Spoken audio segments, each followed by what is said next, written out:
जो विद्यार्थी मित्रों धोरण 12 चैप्टर नंबर 1 घन अवस्था लेक्चर नंबर 12 में આપણે આપણા પેમ્ફલેટના પ્રશ્ન નંબર 45 થી 52 સુધી પૂરા કરી ગયા હતા।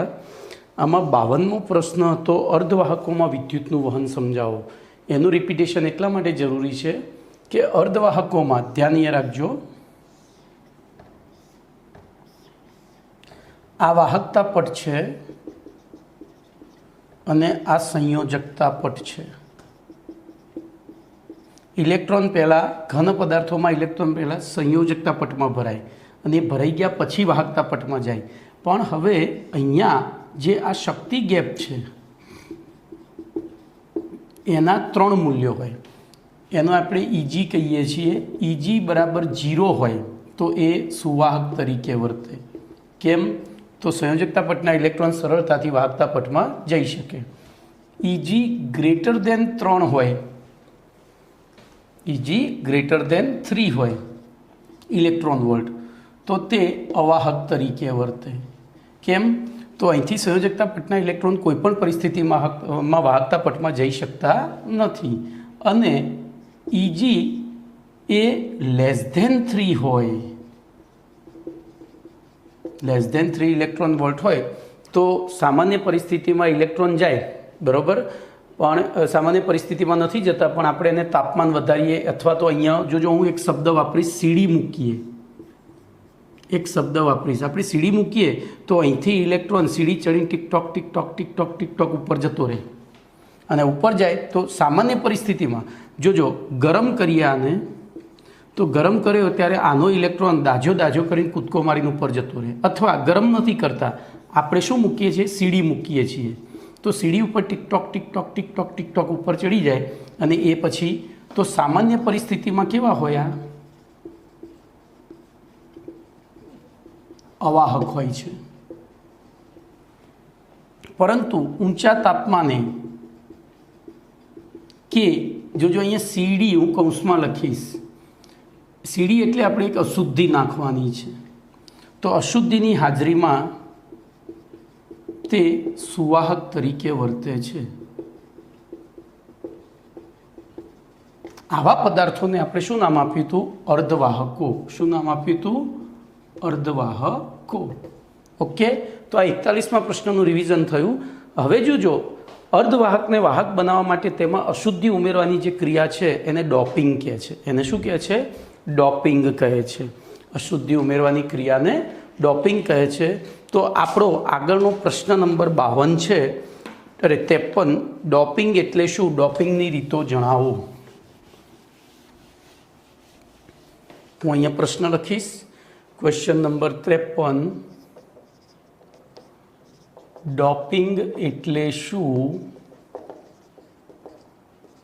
डोपिंगनी रीतो जणावो। जोजो तो डोपिंग एटले शुं आपणे हाल भणी गया। तो पहला जे आपणे बात करी कि एमां अशुद्धि ना उमेरीए, खाली गरम करीए त्यां सुधी एने आंतरिक अर्धवाहको कहेवाय। तो बोलो डोपिंगनी व्याख्या आपणे शुं लखीशुं? तो आंतरिक अर्धवाहकोमां हवे जो हूँ व्याख्या लखता पहला तमने कहूँ कि गरम करी अने आपणे ज्यारे एने वाहक बनावीए छीए त्यारे ए मोटा भागनी विद्युत ऊर्जा एने गरम करवामां वपराय छे। मोटा भागनी विद्युत ऊर्जा गरम करवामां वपराय छे। मैं तमने उदाहरण आप्युं हतुं कि 1981 सालमां अमदावादमां फक्त 8 टीवी हता अने 8 टीवी गवर्नमेंटे गार्डनमां मूक्या हता। ए टीवीमां 8 वागे चित्रहार जोवुं होय तो सारा साथे टीवी चालू करो त्यारे 8 वागे चित्र रचातुं हतुं। केम? तो एनी सर्किटमां बधा ज आवा आंतरिक अर्धवाहको वपरायेला हता अने एना कारणे ए पहलू अर्धवाहक गरम थाय पछी ए वाहक बने एटली विद्युत त्यां पहोंचे, विद्युत ऊर्जा पछी ए गरम थाय, एम करता करता करता आखी सर्किटना अर्धवाहको गरम थता अर्धो कलाक लागे अने त्यारे पिक्चर ट्यूब पर पिक्चर रचातुं हतुं। तो ए एक अव्यवहारू कहेवाय, कारण के जेटलुं आपणे खाईए एना करता ढोळीए वधारे। समझो थाळी में लीधुं होय एमां जेटलुं खाईए छीए एना करता वधारे ढोळ्युं होय तो मूर्खामी कहेवाय। तो अहींया पण एवुं थतुं हतुं, जेटलुं आपणे खाता हता एना करता वधारे तो व्यय थतो हतो पेली एने गरम करवामां। एटले आंतरिक अर्धवाहकोनो उपयोग केवो हतो? अव्यवहारू। तो एने व्यवहारू बनाववा माटे तो आंतरिक अर्धवाहकोनी वाहकता वधारवा माटे તેમાં અશુદ્ધિ ઉમેરવાની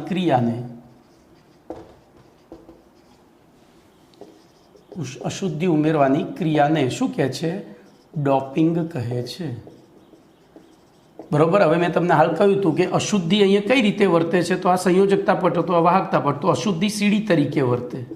એટલે એ વાહકને ગરમ ના કરવો પડે, એટલે સીધું જ અહીંથી electron TikTok TikTok TikTok TikTok વાહકતા પટમાં જતો રહે છે. બોલો ક્લિયર? હવે આ ડોપિંગની રીતો તો જોજો, ડોપિંગ બે રીતે કરવામાં આવે છે.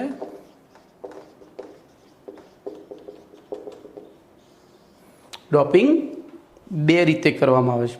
તો આંતરિક અર્ધવાહકોની વિદ્યુત વાહકતા વધારવા માટે કઈ બે રીતો? તો પહેલી, ઇલેક્ટ્રોન સમૃદ્ધ પરમાણુની અશુદ્ધિ ઉમેરીને, અને બીજી, ઇલેક્ટ્રોન ઉણપવાળા પરમાણુની અશુદ્ધિ ઉમેરીને. હવે જોજો, ઇલેક્ટ્રોન સમૃદ્ધ કોના સાપેક્ષે સમૃદ્ધ? તો આંતરિક અર્ધવાહકની સાપેક્ષે. હવે આંતરિક અર્ધવાહક તરીકે કોણ વર્તતું હતું? તો આંતરિક અર્ધવાહક તરીકે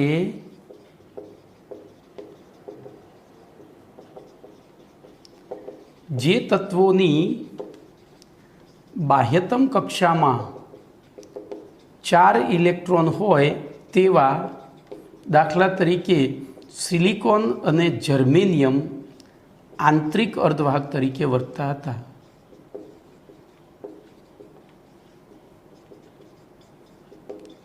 વર્તે છે.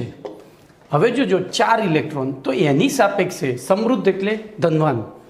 બોલો કયા તત્વો ધનવાન ગણાય એની સાપેક્ષે ઇલેક્ટ્રોનની બાબતમાં? તો ઇલેક્ટ્રોન સમૃદ્ધ એટલે કે જેમની બાહ્યતમ કક્ષામાં 5, 6 કે 7 ઇલેક્ટ્રોન હોય. કેવા? તો અહીંયા આપણે ઇલેક્ટ્રોન સમૃદ્ધ એટલે કે જે તત્વોની બાહ્યતમ કક્ષામાં 5, 6 કે 7 ઇલેક્ટ્રોન હોય. જોજો, હવે 5, 6 કે 7 ઇલેક્ટ્રોન હોય એટલે કેવા થયા? અધાતુ તત્વો ઉમેરીને આપણે. બરોબર. હવે જોજો, 4 ઇલેક્ટ્રોન હતા અને 5, 6 કે 7 ઇલેક્ટ્રોનવાળા આવ્યા એટલે શું થશે? એ 4 ઇલેક્ટ્રોન સાથે આમાંના 4 ઇલેક્ટ્રોન ભાગીદારી કરશે. 5, 6 કે 7માંથી 3 પડ્યા રહેશે, અને 3 પડ્યા રહેશે એ સરળતાથી ક્યાં જઈ શકે? અહીંયા જઈ શકે. તો આ રીતે જે અર્ધવાહક બન્યો એને કહેવાય ઋણ વીજભારિત અથવા તો ઋણ વીજભાર ધરાવતો અર્ધવાહક. શું થશે? ઋણ વીજભાર ધરાવતો અર્ધવાહક, જેને ઇંગ્લિશમાં આપણે એન ટાઈપ સેમી કંડક્ટર કહીએ છીએ. બોલો ક્લિયર? તો બોલો હવે નીચેનું મને નથી આવડતું, ઘણી વખત હું ગજની થઈ જઉં છું. તો નીચેનામાં શું લખશો? બોલો ઇલેક્ટ્રોન ઉણપવાળા પરમાણુની અશુદ્ધિ. તો 4ની સાપેક્ષે ઇલેક્ટ્રોન ઉણપવાળા એટલે તો જે તત્વોની બાહ્યતમ કક્ષામાં 1, 2 કે 3 ઇલેક્ટ્રોન હોય એટલે કે ધાતુ તત્વો ઉમેરીને આપણે ડોપિંગ કરીએ છીએ અહીંયા. બરોબર. હવે જોજો, 1, 2 કે 3, તો આ 4ની ભાગીદારી 1, 2 કે 3 વડે સાથે થઈ. તો કોના ઇલેક્ટ્રોન પડ્યા રહે? એના પોતાના. જો 1 હોય તો 1ની ભાગીદારી થાય, 3 પડ્યા રહે. 2 હોય તો 2ની ભાગીદારી થાય, આના 2 પડ્યા રહે. 3 હોય તો 3ની ભાગીદારી થાય, 1 પડ્યો રહ્યો. અહીંયા એના પોતાના પડ્યા રહેતા, અને પોતાના વધારે હોય ને તો એ બચત કહેવાય. બચત એટલે ધન કહેવાય. જ્યારે અહીંયા કોના પડ્યા રહેતા? જેની આપણે અશુદ્ધિ ઉમેરી હતી એના. એટલે કે એના પોતાના 4 છે તો 4 સાથે ભાગીદારી થઈ તો 1 પડ્યો રહ્યો. 4 સાથે ભાગીદારી થઈ તો 2 પડ્યા રહ્યા. 4 સાથે ભાગીદારી થઈ તો 3 પડ્યા રહ્યા. આ કોના પડ્યા રહ્યા? તો કોઈની પાસેથી આપણે ઉછીના લીધા હતા, એટલે કે દેવાદાર થયા, એટલે ઋણ. તો ત્યાં ઋણ વીજભાર ધરાવતો અર્ધવાહક, અહીંયા ધન વીજભાર ધરાવતો અર્ધવાહક બને. બરોબર. જેને ઇંગ્લિશમાં આપણે પોઝિટિવ ટાઈપ પી ટાઈપ સેમી કંડક્ટર કહીએ છીએ. બોલો ક્લિયર? તો આ થયું તમારું ડોપિંગ. એટલે શું? ડોપિંગ. હવે આ રીતે જે અર્ધવાહકો બન્યા આ બંને, એ બંનેને બોલો આને શું કહ્યા હતા? આંતરિક અર્ધવાહક. એમને શું કહ્યા હતા? આંતરિક. તો આ જે બે બન્યા એને બંનેને સંયુક્ત રીતે શું કહેવાય? તો બાહ્ય અર્ધવાહક. શું કહેવાય? બાહ્ય અર્ધવાહક. તો અહીંયા તમારો પ્રશ્ન નંબર 53 પૂરો થયો. હવે 53 તમે પેમ્પલેટમાં વાંચશો ને તો આમાંથી 50% જ છે અંદર, પણ આ બધું મેં શેના માટે સમજાવ્યું છે તમને? તો આગળનો પ્રશ્ન આવડી જાય અને સાથે સાથે આપણને જીનીટ પણ ક્લિયર થાય. તો એના પછી પ્રશ્ન નંબર 54 લઈશું.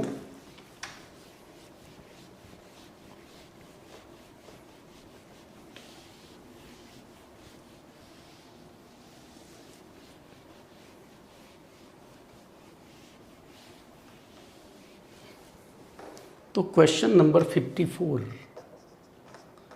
જોજો. હવે 54મો પ્રશ્ન છે ઋણભાર પ્રકારના, ઋણભાર એટલે કે N પ્રકારના અર્ધવાહકો સમજાવો. બરોબર.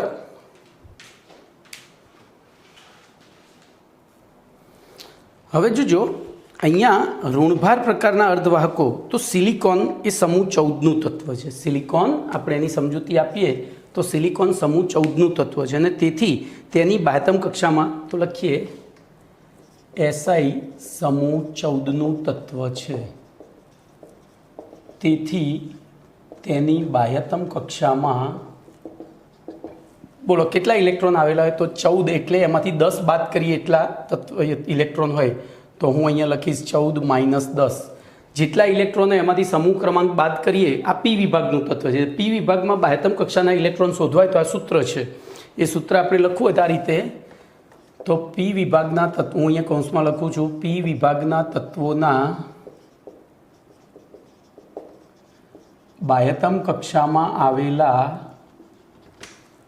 ઇલેક્ટ્રોનની સંખ્યા બરાબર સમૂહ ક્રમાંક -10. તો આપણે એ પ્રમાણે સમૂહ ક્રમાંક એનો 14 છે. 14 - 10 એટલે બોલો કેટલા ઇલેક્ટ્રોન? તો 4 ઇલેક્ટ્રોન આવેલા હોય છે. કશું જ ગોખવું નથી, આપણે બુદ્ધિથી કામ લેવું છે. અને એના કારણે હવે શું થશે બોલો? તો સિલિકોન અને જર્મેનિયમ, મેં અહીંયા સિલિકોન જ લખ્યું છે, સિલિકોન અને જર્મેનિયમ બે લખી નાખજો. તો એની આપણે આકૃતિ દોરીએ એક નાની. એમાં કેવી રીતે એ સિલિકોનનો કે જર્મેનિયમનો સ્ફટિક બન્યો હોય છે. આપણે 9 પરમાણુ લઈશું. 1 2 3 4 5 6 7 8 9. બરાબર. હવે ધ્યાન રાખજો, આની બાહ્યતમ કક્ષામાં 4 ઇલેક્ટ્રોન છે. બરાબર. એવી રીતે બાકીના બધાની બાહ્યતમ કક્ષામાં કેટલા ઇલેક્ટ્રોન હોય? 4 4.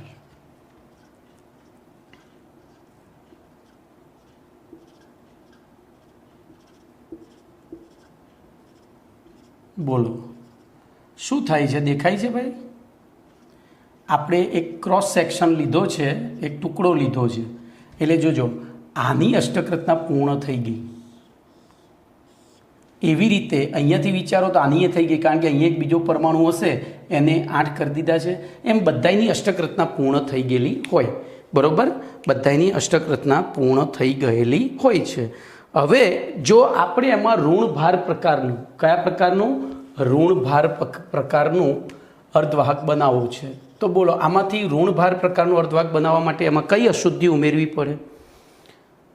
તો એનામાં 4 છે, એટલે 4થી વધારે ઇલેક્ટ્રોન વાળી, એટલે કે સમૂહ 15 16 કે 17નું તત્વ ઉમેરતા તત્વ અશુદ્ધિ તરીકે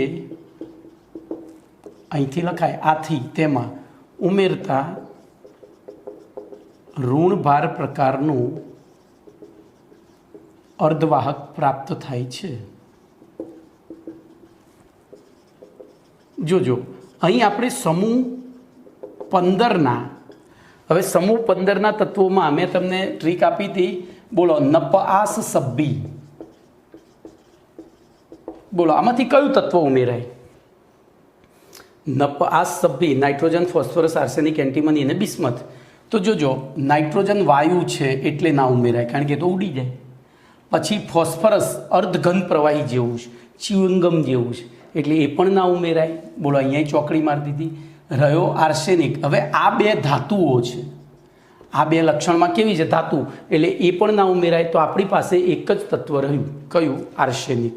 તો હું એની તો સમૂહ 15ના આર્સેનિક તત્વની અશુદ્ધિ ઉમેરતા, બરોબર, તત્વની અશુદ્ધિ ઉમેરતા, તો હવે જો સ્ફટિકીકરણ શું થશે? તો આ એક પરમાણુ છે એ આર્સેનિકનો બની જશે। કયો? એ પરમાણુ શેનો બની જશે? આર્સેનિકનો। હું અહીંયા એની જગ્યાએ AS લખી દઉં, અને AS લખું તો ASની બાહ્યતમ કક્ષામાં જેમ સમૂહ 14ના તત્વોમાં 4 ઇલેક્ટ્રોન હતા, એમ સમૂહ 15ના તત્વોમાં કેટલા ઇલેક્ટ્રોન થશે? 5। તો 1 ઇલેક્ટ્રોન હું જો અહીંયા રાઉન્ડ કરીને અહીંયા મૂકું છું, આના 5, 1 2 3 નંબર આપી દઉં, ચલો 1 2 3 4, અને આ 5મો ઇલેક્ટ્રોન, બોલો એને ક્યાંય ભાગીદારી કરી નથી, એ 5મા ઇલેક્ટ્રોને ક્યાંય ભાગીદારી કરી નથી, એટલે બોલો એ ઇલેક્ટ્રોન કેવો થઈ ગયો? અહીંયા આપણે એને થોડો ઘાટો કરીએ, આ 5મો ઇલેક્ટ્રોન થયો, સહેજ મોટો બતાવું એટલે તમને, બોલો એ ઇલેક્ટ્રોને ક્યાંય ભાગીદારી કરી નથી, તો એ ઇલેક્ટ્રોન કેવો થઈ ગયો? મુક્ત। કેવો થઈ ગયો? મુક્ત।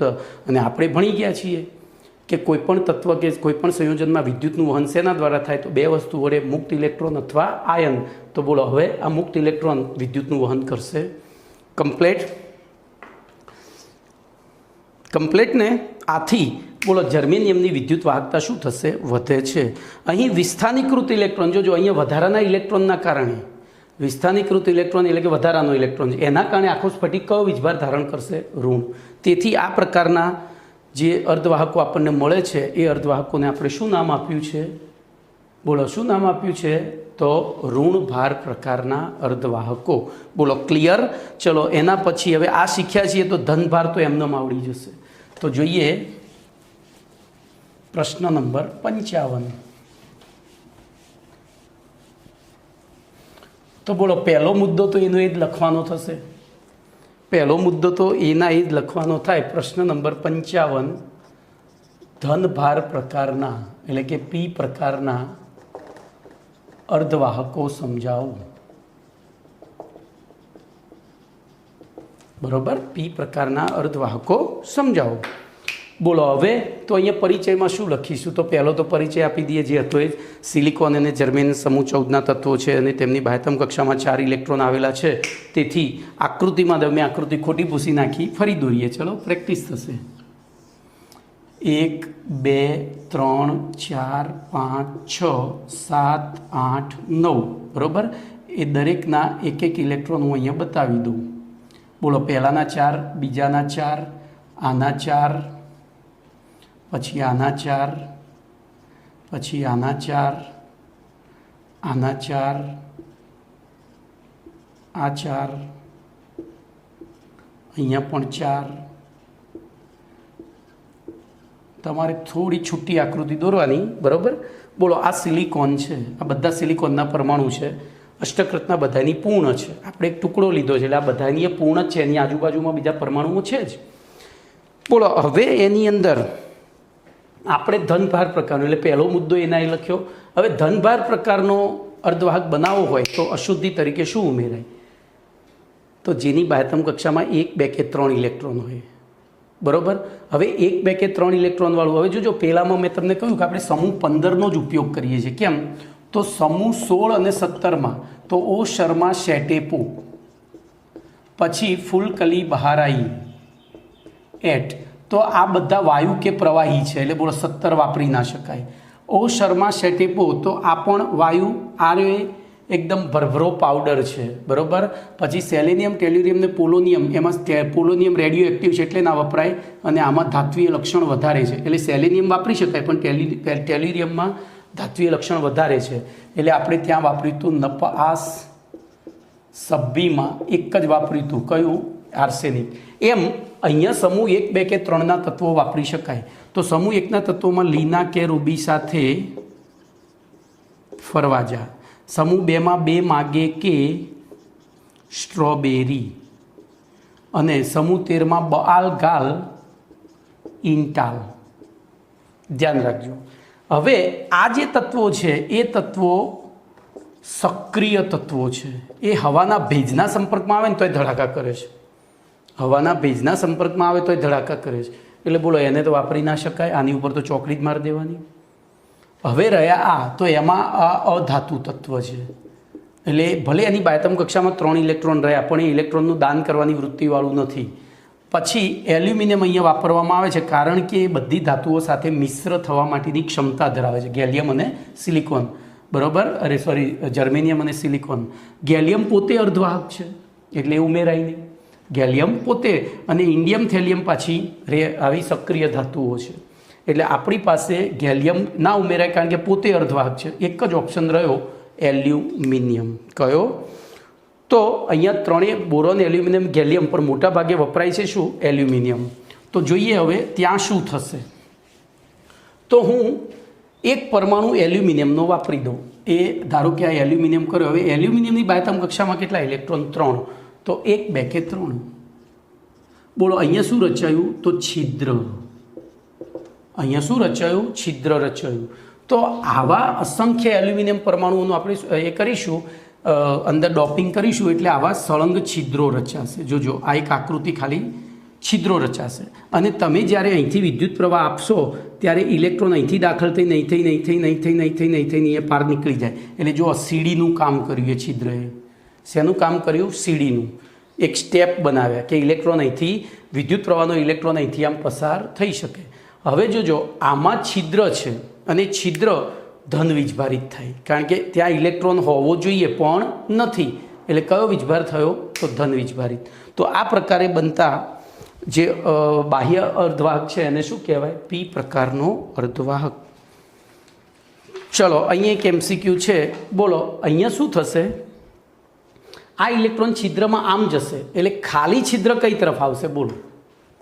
તો ધ્યાન અહીંયા રાખજો, છિદ્રનું વહન ઊંધી દિશામાં થાય. આ ઇલેક્ટ્રોન અહીંયા ભરેલું હતું, એ ઇલેક્ટ્રોન અહીંયા ગયું એટલે ખાલી થયું, એ આમ ગયો એટલે આ ખાલી થયું. એટલે કે ટૂંકમાં ખાલી છિદ્ર નીચે તરફ, એટલે કે ઇલેક્ટ્રોનના વહનથી વિરુદ્ધ દિશામાં. આ એક MCQ ભરે પૂછાઈ ગયેલો છે. એટલે જોજો ઇલેક્ટ્રોનનું વહન હંમેશા ઋણથી ધન ધ્રુવ તરફ થાય, તો છિદ્રની દિશા કઈ હશે? ધનથી ઋણ ધ્રુવ તરફ થાય છે. કમ્પ્લેટ. અને આ પ્રકારે જે ધન વીજભાર ધારણ કરે છે તેથી તેમને શું કહે છે? ધન પ્રકારના અથવા તો પી પ્રકારના અર્ધવાહકો. ચલો એના પછી ઋણભાર અને ધનભાર પ્રકારના અર્ધવાહકોના ઉપયોગો. હવે જોજો આ આર્ટિકલ ગોખવાનું છે. ઉપયોગો, ગુણધર્મો, લાક્ષણિકતાઓ આવે એટલે તમારે ગોખવું પડે, આટલું યાદ રાખજો. તો અહીંયા હું પ્રશ્ન નંબર તમારો 56 લખીશ. ઋણભાર કૌંસમાં પી અને ધનભાર કૌંસમાં ઋણભાર એટલે N અને પી પ્રકારના અર્ધવાહકોના ઉપયોગો જણાવો. બોલો આવો એક પ્રશ્ન છે. તો ઘણા બધા ઉપયોગો છે, બરાબર, કારણ કે આપણે એના વગર તો દુનિયાની હાલ કલ્પના જ થાય એવી નથી. અત્યારની હાલ જે ટેકનોલોજી છે, ભારત એક સાથે 124 ઉપગ્રહ અવકાશમાં છોડી શકે છે, તો એના માટે આ બધા જવાબદાર છે. એટલે હવે આનું વખાણ કરવા, આના ઉપયોગો 2-4 શબ્દોમાં લખવાની એક મૂર્ખામી છે. તેમ છતાં આપણી ચોપડીમાં આપ્યું છે તો આપણે લખવું પડશે. 3G 4G 5G જે વિકાસ થઈ રહ્યો છે, ડેટા આજે જીઓ 100 MBPSની સ્પીડ આપે છે, તો એની પાછળ આ જવાબદાર છે, બરાબર.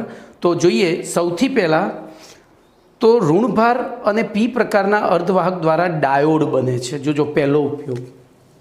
તો N અને પી પ્રકારના અર્ધવાહકોના જોડાણ દ્વારા ડાયોડ બને છે. આ પહેલો ઉપયોગ. હવે આ ડાયોડ છે ને એ રેક્ટિફાયર તરીકે ઉપયોગી છે, જે રેક્ટિફાયર તરીકે ઉપયોગી છે.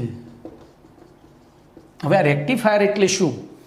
તો રેક્ટિફિકેશન કરવું, આમ એનું શુદ્ધ ગુજરાતી કરવા જઈએ ને તો એનું વર્ગીકરણ કરવું. દાખલા તરીકે તમને હું એક સીધું ઉદાહરણ આપું. તમારા મોબાઈલની અંદર તમે ફોટો પાડો છો તો એ ફોટો સીધો જ ક્યાં જતો રહે છે? ક્યાં સેવ થાય છે? તો DCIMમાં. ઓડિયો ક્લિપ બનાવો તો ક્યાં ભેગી થાય છે? રેકોર્ડમાં. તો એ રેક્ટિફિકેશન થયું કહેવાય. આપણે એને કહેવું ના પડે કે ભાઈ તું અહીંયા એને ગોઠવજે, એ સીધું એને જાતે જ ત્યાં ગોઠવી જ દે. એવું તો આ પ્રોગ્રામેબલ રેક્ટિફિકેશન કરે છે. ચલો એના પછી આવા એનપીએન અને પીએનપી પ્રકારના, તો જોજો બીજો મુદ્દો છે સેમ આના જ, પી અને એન પ્રકારના અર્ધવાહકોના જોડાણ દ્વારા એનપીએન એટલે કે ઋણ ધન ઋણ અને પીએનપી એમ બે પ્રકારના અર્ધવાહકો બનાવી શકાય. હવે આ બે પ્રકાર લખવું ને મૂર્ખામી છે, કારણ કે એનપીએન એટલે બે ઋણ અને એક ધન, પીએનપી એટલે બે ધન ને એક ઋણ, પણ જરૂર પ્રમાણે ઘણા બધા ઋણ અને ઘણા બધા ધનને અનઇવન ગોઠવી, બરાબર, અનઇવન ગોઠવી. હવે એનું બીજું ઉદાહરણ આપું. જોજો આ લોકો કેટલી ટેકનોલોજીનો ઉપયોગ કરે છે. તો આપણા મોબાઈલની અંદર તમે દાખલા તરીકે ગૂગલ પે અથવા તો કોઈ પણ ભીમ પે, તો એમાં તમારો QR કોડ બને છે. તો એ QR કોડમાં આ ગોઠવણી દરેક માટે જુદી હોય અને એના કારણે પર્ટિક્યુલર એ QR કોડ સ્કેન કરીને તમે પૈસા મોકલો, મારો QR કોડ હોય તો મારા જ ખાતામાં પૈસા આવે, બીજા કોઈ નામ ના જાય. તો એ દરેકની એક આઈડેન્ટિકલ, જેમ આપણી શું કહેવાય ફિંગરપ્રિન્ટ છે, એમ એ લોકોની એક ફિંગરપ્રિન્ટ બને છે. બોલો ક્લિયર? ચલો હવે જે ધ્વનિના તરંગોને શોષવા માટે અને તેનું આવર્ધન કરવા માટે, તો જોજો આ જે પીએનપી અને બે પ્રકારના અર્ધવાહકો બને છે જે ધ્વનિના તરંગોને શોધવા માટે અને તેમનું આવર્ધન એટલે એમ્પ્લિફિકેશન, મોટું કરવું. તમે તમારા મોબાઈલનું બટન છે એને પ્લસ માઇનસ કરો તો તમે ઇયરપ્લગમાં ગીત કે મારું લેક્ચર સાંભળતા હોય તો અવાજ પ્લસ માઇનસ થાય છે, તો ત્યાં એ પીએનપી કે એનપીએન ડાયોડ વપરાતા હોય છે. બરાબર? ચલો ત્રીજું તો આના જ છે પી અને એન પ્રકારના અર્ધવાહકોના ચોક્કસ ક્રમમાં જોડાણ દ્વારા ફોટો ડાયોડ બને છે. ફોટો ડાયોડ,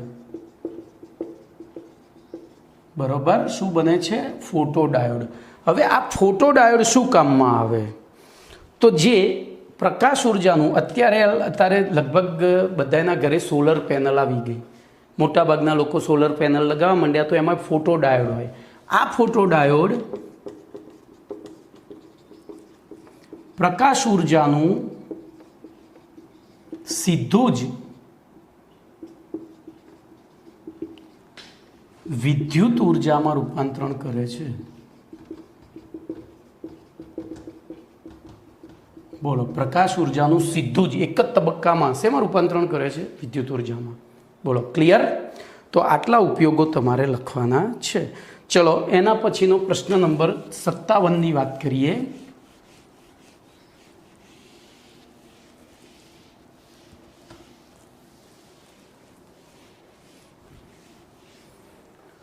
તો પ્રશ્ન નંબર 57 આ રીતનો છે.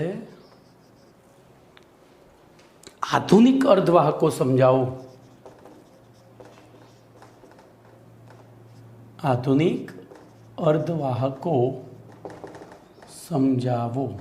જોજો હાલ જે આપણે વાત કરી પીએનપી કે એનપીએન કે બધા આધુનિક જ છે, બરાબર, પણ એમાંય હજુ વૈજ્ઞાનિકો સુધારા કરી રહ્યા છે. તો આપણે આધુનિક અર્ધવાહકોમાં શરૂઆતમાં આપણે એની જે ચર્ચા કરીશું એ પેલી પીએનપી અને એટલે કે ધન વીજભારિત અને ઋણ વીજભારિતની બનાવટ ઉપર આધારિત છે. તો હું ખાલી બોલી જઈશ.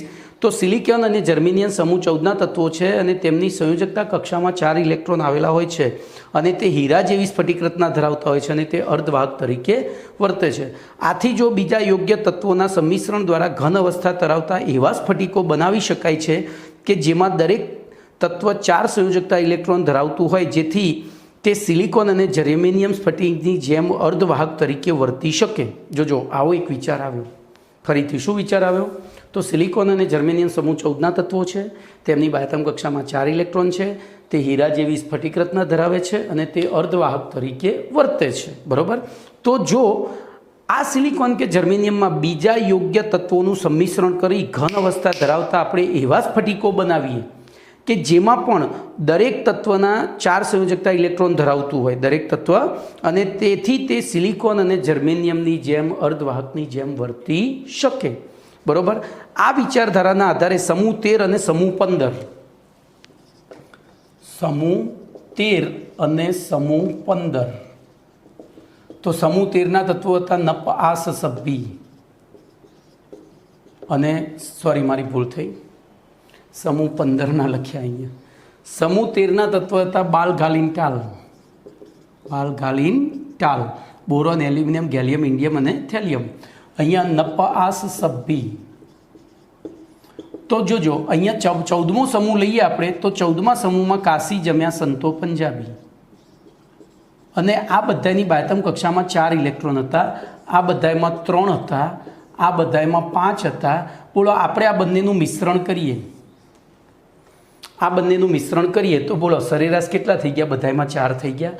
તો એવો વિચાર વૈજ્ઞાનિકોને આવ્યો કે ભાઈ આનું સંમિશ્રણ કરીએ તો સિલિકોન અને જર્મેનિયમની જેમ એમની જે સ્ફટિક છે એમાં પણ દરેક પરમાણુની ફરતે કેટલા ઇલેક્ટ્રોન? 4 થઈ જાય, અને એના કારણે એ પણ અર્ધવાહક તરીકે વર્તી શકે. તો આ વિચારધારા ઉપર એમણે સમૂહ 15 અને સમૂહ 13 એવી રીતે સમૂહ 12 અને સમૂહ 16 એના તત્વોના સંમિશ્રણ દ્વારા કેટલાક સ્ફટિકો બનાવ્યા છે, જેમાં સરેરાશ કેટલા ઇલેક્ટ્રોન હોય તો કે 4, અને એવા સ્ફટિકો એ સિલિકોન અને જર્મેનિયમની જેમ અર્ધવાહકની જેમ વર્તે છે. બરોબર.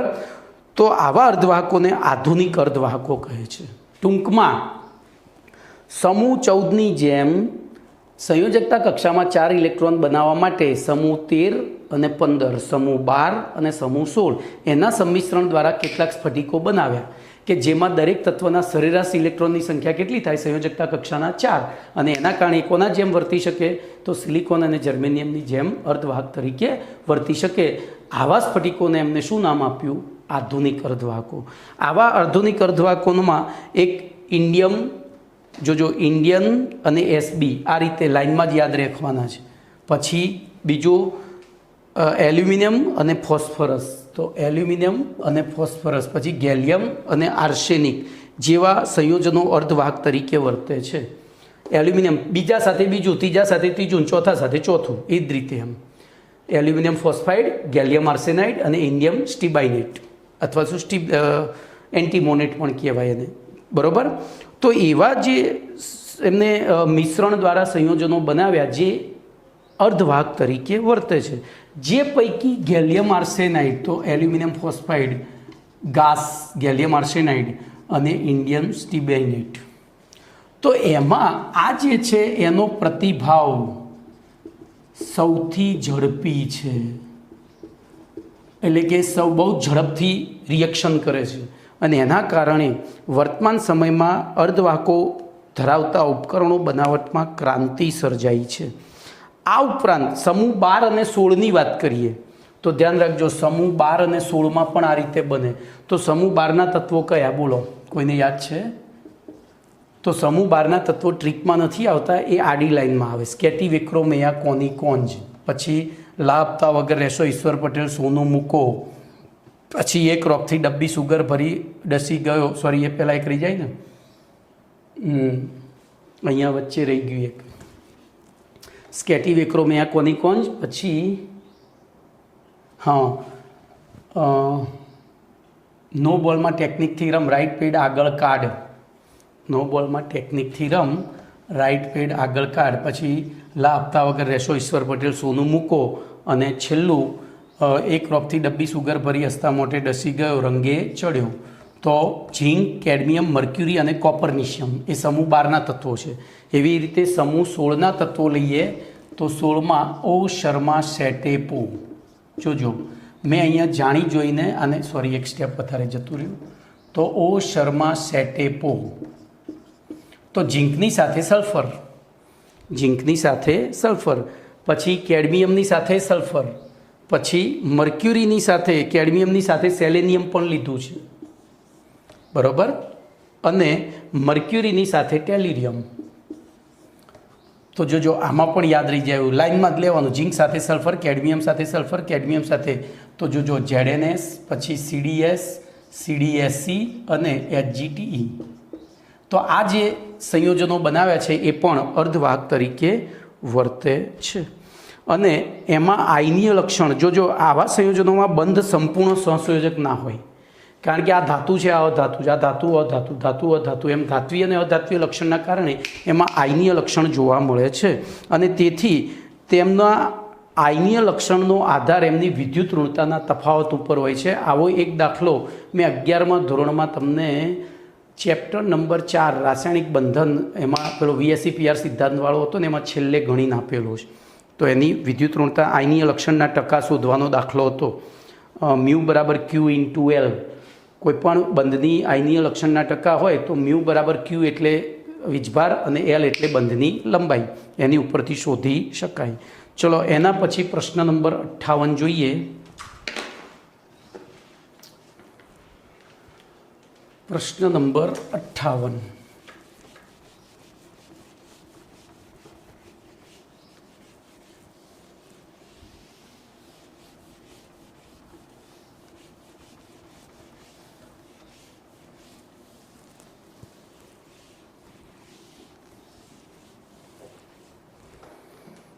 તો પ્રશ્ન નંબર 58ની વાત કરીએ તો એમાં સંક્રાંતિ તત્વના ઓક્સાઇડ સંયોજનોની વિદ્યુત વાહકતામાં વિવિધતા જણાવો. સંક્રાંતિ ધાતુ તત્વોના ઓક્સાઇડ સંયોજનોની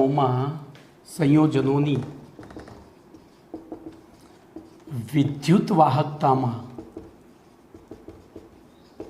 વિવિધતા જણાવો. એટલે જો બધા સંયોજનો છે સંક્રાંતિ ધાતુના ઓક્સાઇડ, તેમ છતાં કેટલાક એમાંથી સુવાહક છે, કેટલાક અવાહક છે અને કેટલાક અર્ધવાહક છે. કેટલાક સુવાહક, કેટલાક અવાહક અને કેટલાક અર્ધવાહક છે. તો એ આપણે નક્કી કરવાનું છે, યાદ રાખવાનું છે કે કયો સુવાહક છે, કયો અવાહક છે. તો જોજો, હું અહીંયા પહેલું લખીશ A.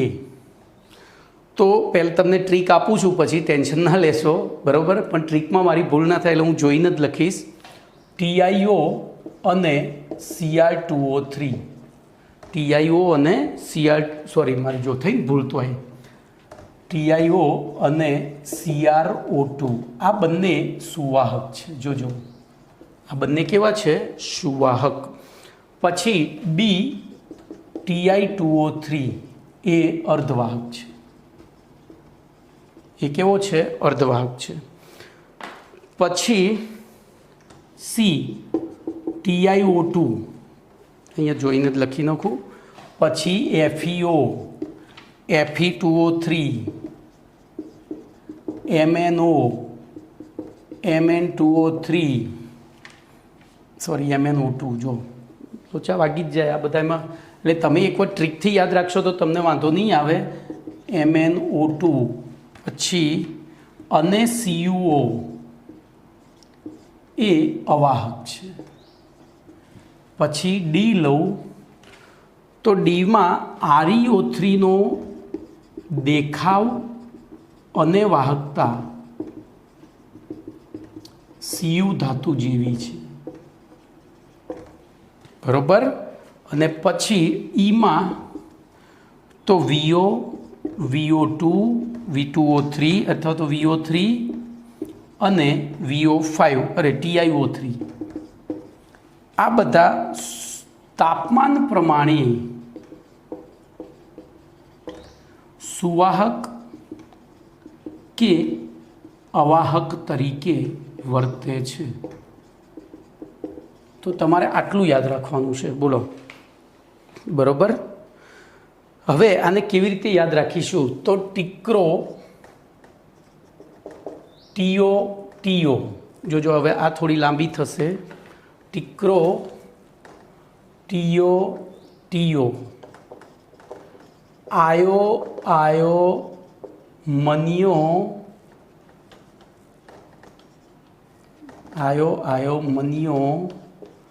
મનિયો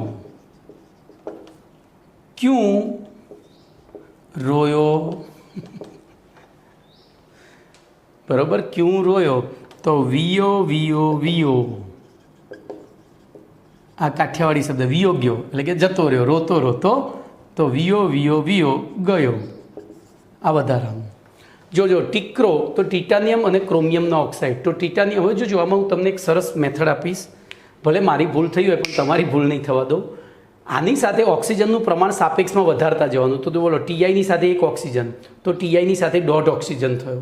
1.5 છે એટલે અહીંયા આપણે શું કરવું પડે, એને પૂરો કરવા 3 ના 2 કરવા પડે. પછી ટીઆઈની સાથે 2, એટલે બોલો પહેલાં 3 ટીઆઈ આવી ગયા, ટીઓ ટીઓ ટીઓ, તો ટીઆઈઓ, ટીઆઈ2O3, ટીઆઈO2. પછી ક્રોમિયમનો તો એક જ છે એટલે CrO2 સીધો યાદ રાખવાનો. પછી આવ્યો તો એમાંય જુઓ 1ની સાથે 1 ને 1ની સાથે 1.5, પછી 1ની સાથે 1 અને 1ની સાથે 2, તો 1:1 અહીંયા આ રીતે લખાય. જોજો ટીઓમાં 1:1, 1:1.5, પછી અહીંયા 1:2, પછી અહીંયા 1:1, 1:1.5, પછી અહીંયા 1:1, 1:2, અને અહીંયા પાછું કોપર એક જ છે એટલે 1:1 જ. પછી રોયો તો ReO3 એમાં 1:3, અને VOમાં તો એક ઓક્સિજન વધારવાનો છે, ગયો વધારવાનો છે. તો ટીકરો સુવાહક, ટીઓ અર્ધવાહક, ટીઓ આયો મન્યો, ક્યું તો એ અવાહક, અને રોયો તો રોયો પાછું આમાં જ જતું રહે સુવાહકમાં, કારણ કે જો એનો દેખાવ અને વાહકતા કોપર ધાતુ જેવી છે. આ પ્રશ્ન 10 વાર પૂછાઈ ગયો છે. નીચેના પૈકી કયા સંયોજનનો દેખાવ અને વાહકતા, બરાબર આ બધું ચોપડીમાં નથી હો ભાઈ, તમે ચોપડી ફેંચો જ નહીં મળે, જી નીટ માટેનું છે. ચલો એવી રીતે વેનેડિયમ ઓક્સાઇડના 3 ઓક્સાઇડ અને TiO3, જોજો અહીંયા પાછું છેલ્લે ટીઓ ગયો એમ, તો એમાં TiO3, તો અહીંયા જો 1:2 સુધી પહોંચ્યા હતા, પાછું 1:3. બોલો હવે આના ઉપરથી હું તમને એક MCQ પૂછું. આમાં બોલો સંક્રાંતિ ધાતુના ઓક્સાઇડ સંયોજનોમાં ઓક્સિજનનું પ્રમાણ વધે તેમ તેની વાહકતા. તો ઓક્સિજન ઓછો હતો તો સુવાહક હતો, વધ્યો તો અર્ધવાહક, તો એનાથી વધ્યો તો અવાહક બન્યો. હવે આ જે છે એ સુવાહક અને અવાહક બંને તરીકે વર્તી શકે છે, એનો મતલબ અર્ધવાહક જ થયો ને, એટલે ટૂંકમાં આપણે એને અવાહક એટલે કે તો ટૂંકમાં ઓક્સિજનનું પ્રમાણ વધે છે તેમ શું થાય છે, તો વાહકથી અવાહક તરફ જતું જાય છે. કમ્પ્લેટ. તો આ તમારો પ્રશ્ન નંબર 58 થયો. હવે 1-2 નાના પ્રશ્નો છે ચલાવી દઉં, અને બીજું નેક્સ્ટ લેક્ચરમાં જોઉં પહેલાં ટાઈમ. 1-2 નાના પ્રશ્નો ચાલશે, હજુ 42 મિનિટ થઈ છે. જોઈએ તો આગળનો પ્રશ્ન છે, દરેક પદાર્થ ચુંબકીય ગુણ ધરાવતો હોય છે, કારણ આપી સમજાવો. બોલો દરેક પદાર્થ ચુંબકીય ગુણ ધરાવતો હોય છે, કેવી રીતે સમજાવીશું? તો 11મા ધોરણના બીજા પાઠમાં આપણે મેક્સવેલનો વીજચુંબકીય સિદ્ધાંત ભણ્યા હતા. એમણે એવું કહ્યું હતું કે કોઈપણ વીજભારિત કણ પ્રવેગિત ગતિ કરે હોય. પ્રવેગિત ગતિ એટલે 2 રીતે થાય, એક તો સીધા માર્ગ ઉપર જતો હોય અને એનો ઝડપ સતત વધતી હોય, અથવા અચળ ઝડપથી ગતિ કરતો હોય પણ માર્ગ વર્તુળાકાર હોય. તો બોલો દરેક પદાર્થ શેનો બનેલો છે? અણુનો. અણુ શેનો બનેલો છે? પરમાણુનો. પરમાણુ શેનો બનેલો છે? Proton, neutron, electron. અને પરમાણુમાં ઇલેક્ટ્રોન 2188 કિલોમીટર પ્રતિ સેકન્ડના વેગથી વર્તુળાકાર માર્ગ ઉપર ભ્રમણ કરે છે. વેગ ના કહેવાય, એને ઝડપ કહેવાય. વેગ અને ઝડપમાં શું ડિફરન્સ છે? તો વેગ સદિશ રાશિ છે, ઝડપ અદિશ રાશિ છે. તો 2188 કિલોમીટર પ્રતિ કલાકની ઝડપથી એ વર્તુળાકાર માર્ગ ઉપર એટલે કે પ્રવેગિત ગતિ કરે છે. અને પ્રવેગિત ગતિ એ પાછો ઋણ વીજભારિત છે. તો ઋણ વીજભારિત કણ પ્રવેગિત ગતિ કરે તો ચુંબકીય ક્ષેત્ર પેદા કરે. આમ દરેક પદાર્થમાં ચુંબકીય ક્ષેત્ર તો છે જ, બરાબર. પણ હવે શું થશે? તો એમાં એક અથવા એકથી વધુ અયુગ્મિત ઇલેક્ટ્રોન હોય તેમના ભ્રમણની દિશા સરખી કે જુદી જુદી હોઈ શકે. તો જો સરખી હોય તો ચુંબકીય ક્ષેત્ર સદિશ રાશિ છે એટલે એનો સરવાળો થાય. પણ જો વિરુદ્ધ હોય તો એકબીજાની અસરને શું કરે? એ લોકો નાબૂદ કરે. મારા હાથ ધ્યાનથી જુઓ, મારા હાથની 2 આંગળીઓની ભ્રમણની દિશા જુદી છે. એક ક્લોકવાઇઝ ફરે છે, એક એન્ટી ક્લોકવાઇઝ ફરે. તમે નહીં ફેરવી શકો. ફેરવો, જુઓ. આ તો આમ 2 આમ એક સાથે આમ જ ફરે, આપણે આ રીતે ફેરવવાની છે, બરાબર. તો એ એન્ટી ક્લોકવાઇઝ થઈ એટલે એકબીજા દ્વારા ઉદ્ભવતો ચુંબકીય ક્ષેત્ર વિરુદ્ધ હોય, અને વિરુદ્ધ હોય તો શું થાય? એની અસરને નાબૂદ કરે. તો એ પદાર્થ બિનચુંબકીય થઈ ગયો અથવા તો પ્રતિચુંબકીય થઈ ગયો. પણ જેમાં બધાની દિશા સરખી જ હોય તો એ શું થશે? એમાં ચુંબકત્વ કાયમ રહેશે અને બીજા બાહ્ય ચુંબકીય ક્ષેત્ર તરફ આકર્ષાશે. આમ કોઈપણ પદાર્થ ચુંબકીય ગુણ તો એટલે ચુંબકીય ગુણના 2 પ્રકાર થયા. કયા 2? અનુચુંબકીય અથવા પ્રતિચુંબકીય. તો 2 પ્રકારના ગુણ ધરાવતો હોય છે. ઓકે.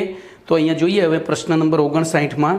તો દરેક પદાર્થ પરમાણુનો બનેલો છે અને દરેક પરમાણુમાં ઋણ વીજભારિત ઇલેક્ટ્રોન આવેલો છે, જે પોતાની ધરી ઉપર ધરાભ્રમણ અને કક્ષકમાં પરિભ્રમણ એમ 2 પ્રકારના ભ્રમણ કરતો હોય છે. આથી મેક્સવેલના વીજચુંબકીય સિદ્ધાંત અનુસાર પદાર્થમાં આવેલો દરેક ઇલેક્ટ્રોન એક નાના ચુંબકની જેમ વર્તે છે અને તેના ભ્રમણની દિશાની લંબ દિશામાં તે ચુંબકીય ક્ષેત્ર પેદા કરે. જો ભ્રમણની દિશા આમ હોય, મારી આંગળી એટલે આ સમતલમાં હોય, આપણે એવું વિચારીએ કે આ સમતલમાં હોય તો એ સમતલને લંબ દિશામાં એ આગળ અને પાછળ શું પેદા કરે છે? ચુંબકીય ક્ષેત્ર પેદા કરે છે. આમ દરેક પદાર્થ ચુંબકીય ગુણ ધરાવતો હોય છે.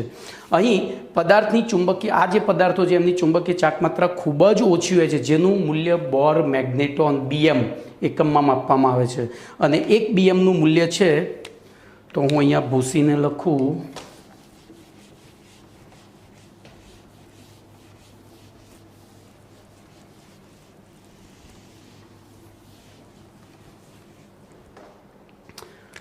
વન BM બોર મેગ્નેટોન બરાબર 9.27 ગુણ્યા 10⁻24 ઘાત એમ્પિયર ઇન્ટુ સેકન્ડ છે. આ એક બોર મેગ્નેટોનનું મૂલ્ય છે. ચલો એના પછી 60મો પ્રશ્ન, 1 માર્ક્સનો પ્રશ્ન છે. ચુંબકીય ગુણના આધારે વિવિધ પદાર્થોનું કેટલા વિભાગમાં વર્ગીકરણ થાય? તો 2. ચુંબકીય ગુણના આધારે કેટલા વિભાગમાં વર્ગીકરણ થાય? તો મુખ્ય 2 પ્રકાર છે, પણ એમાંથી પછી અનુચુંબકીયના 3 પ્રકાર છે, એટલે બધા 5 ભેગા જ ગણાય છે.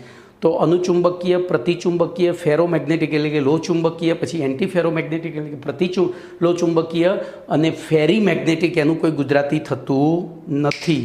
તો અહીંયા તમારા પ્રશ્ન નંબર 60 સુધી આપણે રાખીએ છીએ. બીજું નેક્સ્ટ ટાઈમ. ઓકે, નવો પ્રશ્ન અમે પૂરો નહીં થાય અને આવતી વખતે આનું રિવિઝન કરી અને નવું ચાલુ કરીશું.